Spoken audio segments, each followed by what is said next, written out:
was heading east on I-40 with a flatbed that couldn't wait. 'Cause I was doing Jackson on August the 15th, and here it was the 16th, and I was already late. Well, I had an Elvis tape on a new player in that old rig of mine, and a big jug of coffee to help me keep her between the lines. Well, I crossed the Great Divide about midnight, and it was cool, and she was running good.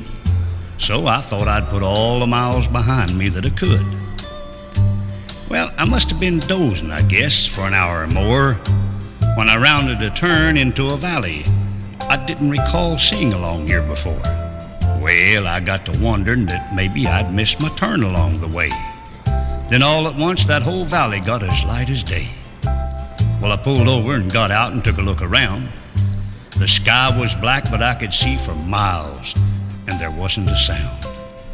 It was so quiet and beautiful out there. Well, it was like a dream. There were beautiful trees and mountains, and even a little stream. And then suddenly there were thousands of people gathering as far as I could see.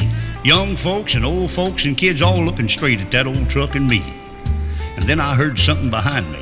I turned around and, oh, what a sight to behold. There was Elvis Presley on my old flatbed, and it was solid gold. He stood there in a blaze of light against the black sky. He was smiling and waving, but with a soft contentment in his eyes. Oh, you should have seen that diamond-studded guitar and that pure white suit he wore. And then he started singing. Lord, it was like I'd never heard him sing before. And I was so scared I couldn't move. I don't know how long I just stood there.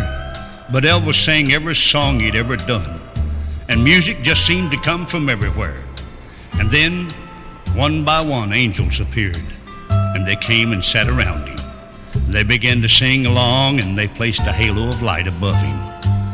Oh, there was a concert like I'd never seen before. And then it was over, and he was gone, just like you'd close a door. It got so dark I couldn't see, and for hours I just stumbled around. And finally, I decided I'd wait till morning, and I sat down on the ground. And when it got light, well, I was out on a stretch of I-40 in the middle of nowhere. No trees, no valley, just my old truck sitting there. Well, I climbed in behind the wheel and headed east as hard as she'd go. Well, I was almost afraid to stop. I must have looked like I'd seen a ghost. But man, what a story I'd have for the rest of them gear jammers now. Well, I wheeled into the first truck stop I come to and shut her down. I was shaking like an old fender when I walked in, but I was going to act as natural as I could. So I dropped a quarter in the jukebox and told the waitress, "Hey, play something good." Well, I sat down and ordered a cup, thanked the waitress, and tipped her a dime. And then I picked up the morning paper, and I read the headlines. And